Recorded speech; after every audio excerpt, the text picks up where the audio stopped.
Shalom Bapak Ibu Saudara-saudaraku yang terkasih dalam Tuhan Yesus Kristus. Selamat malam, salam sejahtera bagi kita semua, dimanapun saudara-saudara berada. Selamat berjumpa kembali di Renungan Kristen pada malam hari ini. Kiranya kekuatan dan sukacita oleh Roh Kudus melimpah dalam hati dan kehidupan saudara semua. Dan semoga saudara semua dalam keadaan sehat selalu. Pada malam hari ini sebelum kita mendengarkan renungan firman Tuhan, mari terlebih dahulu kita berdoa. Terima kasih Allah Bapa di dalam kerajaan sorga, Allah yang kudus dan kekal, Bapa yang mulia di dalam nama Tuhan Yesus Kristus. Kami mengucap syukur Tuhan oleh karena pertolongan-Mu di sepanjang hari.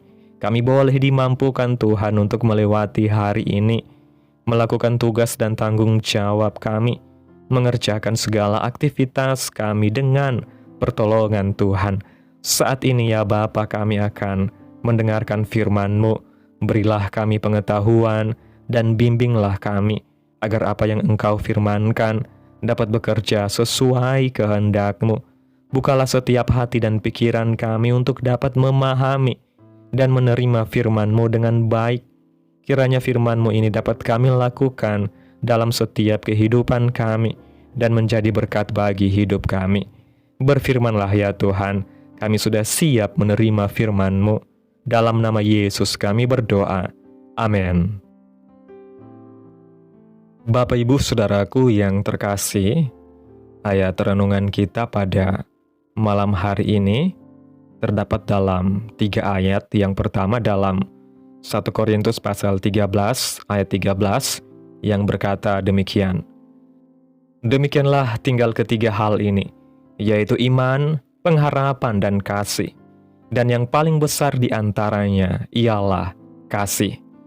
Yohanes 3 ayat 16 mengatakan, karena begitu besar kasih Allah akan dunia ini, sehingga Ia telah mengaruniakan anaknya yang tunggal, supaya setiap orang yang percaya kepadanya tidak binasa, melainkan beroleh hidup yang kekal. Dan dalam kitab 1 Yohanes pasal 4 ayat 9 mengatakan, dalam hal inilah kasih Allah dinyatakan di tengah-tengah kita, yaitu bahwa Allah telah mengutus anaknya yang tunggal ke dalam dunia, supaya kita hidup olehnya. Bapak Ibu Saudaraku yang diberkati Tuhan, kasih adalah sebagai dasar hidup orang percaya.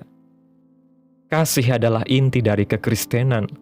Segala sesuatu yang Allah lakukan dalam Alkitab dan kehidupan kita didasarkan pada kasih-Nya yang begitu besar. Rasul Paulus dalam 1 Korintus pasal 13 ayat 13 menegaskan bahwa kasih adalah yang terbesar dibandingkan dengan iman dan pengharapan. Mengapa? Karena kasih adalah dasar dari hubungan kita dengan Allah dan sesama. Bapak Ibu Saudaraku yang diberkati Tuhan, Natal, kematian, dan kebangkitan Yesus adalah wujud kasih Allah yang sempurna.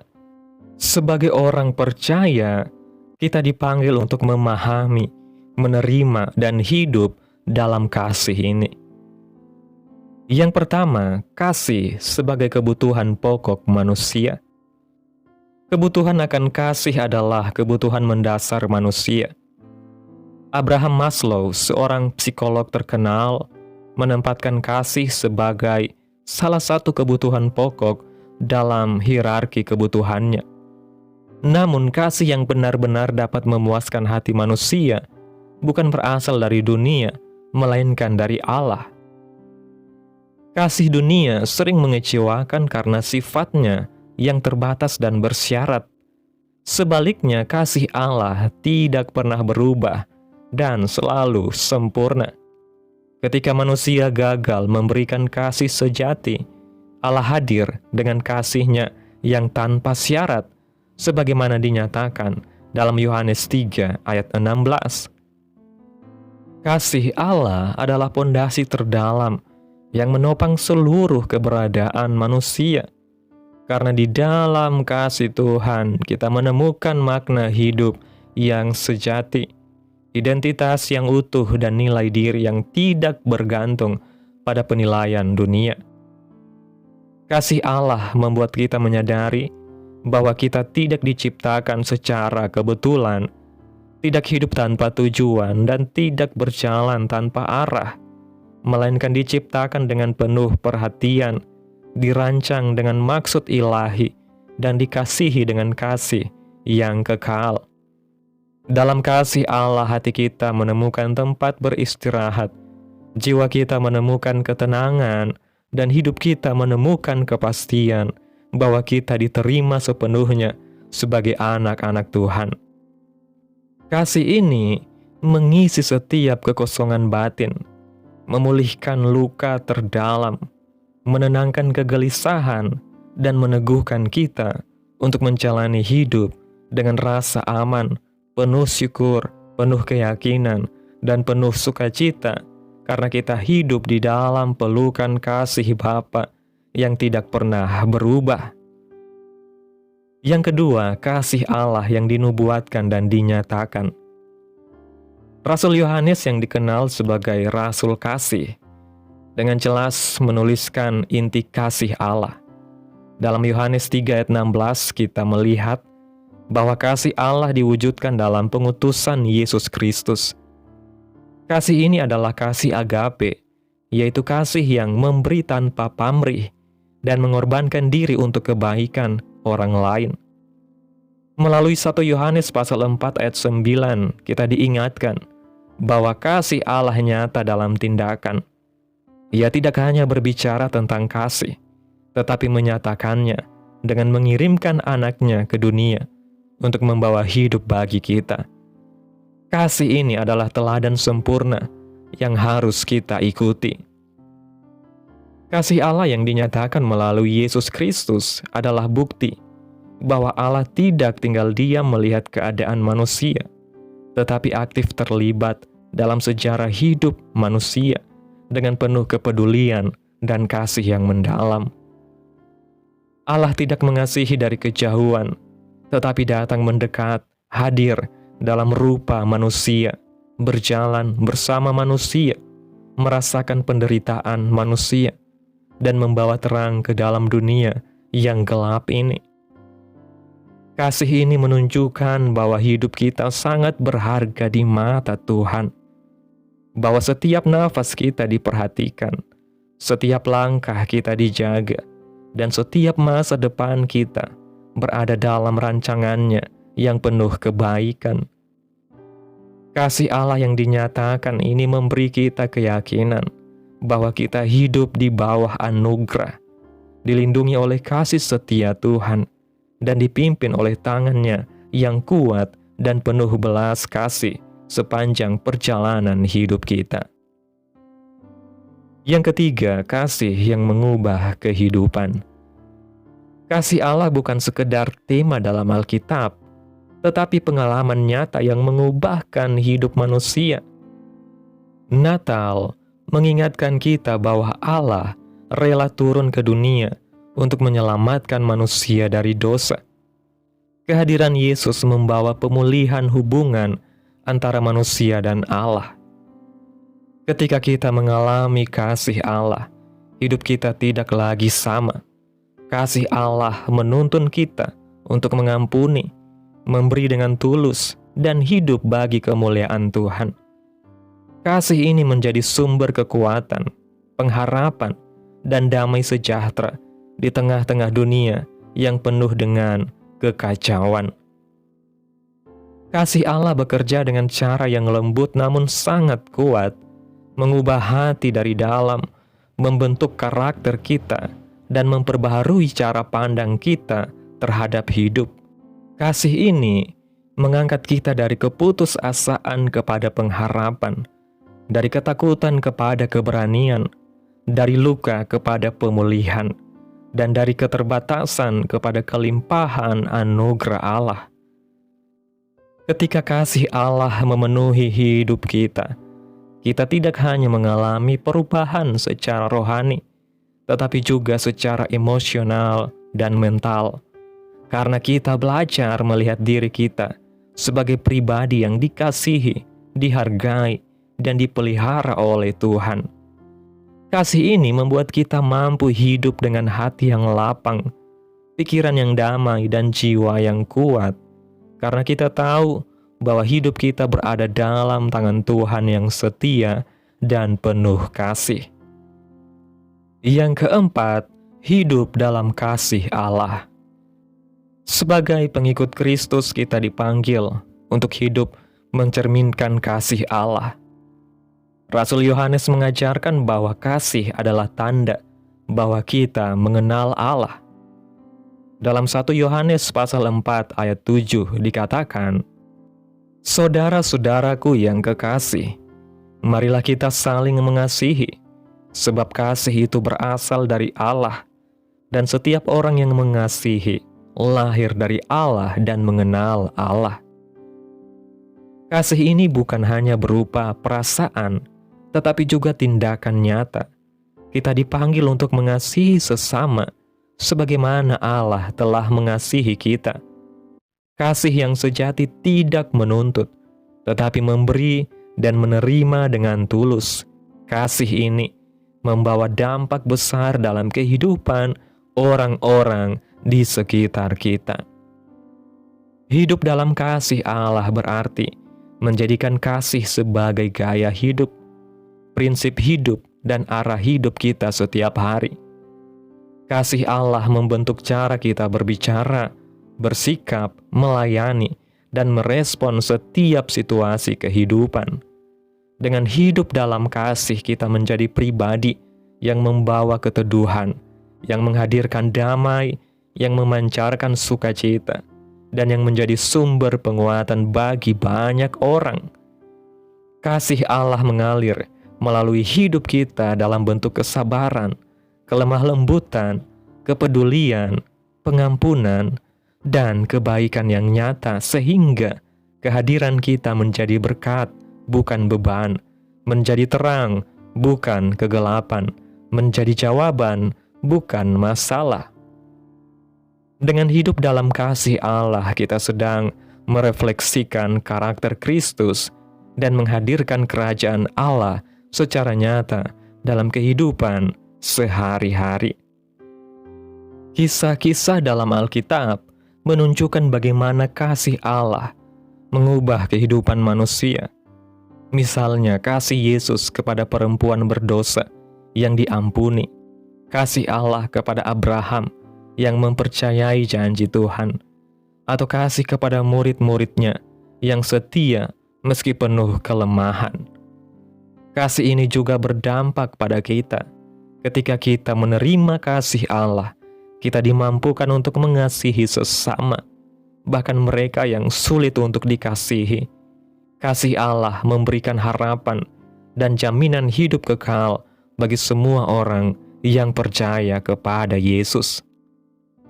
Bapak, Ibu, Saudaraku yang diberkati Tuhan, kesimpulan renungan pada malam hari ini, kasih adalah dasar dari kehidupan iman kita. Rasul Paulus dengan jelas mengatakan bahwa kasih lebih besar daripada iman dan pengharapan. Mengapa? Karena kasih adalah sifat dasar Allah, sumber dari semua kebaikan dan dasar dari setiap hubungan yang benar. Sebagai orang percaya, mari kita bersyukur atas kasih Allah yang besar dan tidak berubah. Mari kita hidup mencerminkan kasih Kristus, sehingga melalui hidup kita, orang lain dapat melihat dan merasakan kasih Allah.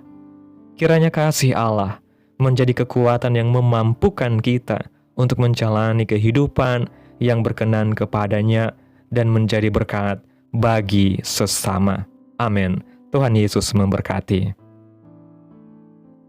Demikianlah renungan firman Tuhan pada malam hari ini. Biarlah menjadi berkat bagi saudara yang sudah mendengarkan, dan untuk menutup renungan pada malam hari ini, mari kita berdoa. Terima kasih ya Allah Bapa yang ajaib dan mulia, Allah yang kudus, di dalam nama Tuhan Yesus Kristus. Segala pujian, syukur, dan hormat serta kemuliaan bagi-Mu ya Allah yang kudus. Kami bersyukur ya Bapa, oleh karena kebaikan-Mu dalam setiap kehidupan kami. Terima kasih buat pertolongan-Mu, penyertaan-Mu, juga atas kasih dan berkat-Mu dalam hidup kami. Terima kasih buat penyertaan-Mu Tuhan, di sepanjang hari yang telah kami lewati hingga pada malam hari ini. Kami boleh bersyukur lagi di hadapan Tuhan, melalui doa dan renungan pada malam hari ini. Terima kasih ya Tuhan buat firman-Mu pada malam hari ini. Kami bersyukur untuk kasih-Mu yang begitu besar, yang menopang hidup kami, menguatkan hati kami, menenangkan jiwa kami, dan memberi kami pengharapan yang hidup setiap hari. Terima kasih karena kasih-Mu membentuk kami, memulihkan kami, dan menuntun kami untuk hidup dalam damai, iman, dan sukacita yang sejati. Biarlah kasih-Mu memenuhi seluruh kehidupan kami, mengalir melalui pikiran kami, perkataan, dan tindakan kami, sehingga hidup kami menjadi saluran berkat, pembawa terang dan kesaksian yang hidup bagi kemuliaan nama Tuhan. Terima kasih buat firman-Mu Tuhan, tanamkan dalam hati kami. Biarlah firman-Mu boleh bertumbuh, berakar, dan berbuah-buah dalam hidup kami. Biarlah firman-Mu terus menyegarkan jiwa kami, menghidupkan hati yang lemah dan lesu, dan membangkitkan harapan dan kasih. Berkati umat-Mu yang sudah mendengarkan firman-Mu hari ini, berkati di setiap saat, tempat, dan kondisi hidup umat-umat-Mu, agar senantiasa selalu merindukan dan membutuhkan firman Tuhan sebagai pelita kebenaran yang memerdekakan dan penghiburan yang menguatkan. Ajarilah kami bahasa firman-Mu dan bimbinglah kami untuk selalu hidup sesuai kehendak-Mu, agar kami selalu dekat kepada-Mu. Kiranya Engkau terus memberkati kehidupan kami ya Tuhan, keluarga kami, sanak saudara kami, daerah tempat tinggal kami, bangsa dan negara kami, pemerintah-pemerintah kami. Biarlah semuanya dalam perlindungan Tuhan, dan kiranya damai dan sejahtera-Mu serta keadilan Tuhan terjadi atas bangsa dan negara kami. Dan jadilah sesuai kehendak-Mu yang terbaik dalam kehidupan kami, anak-anak-Mu.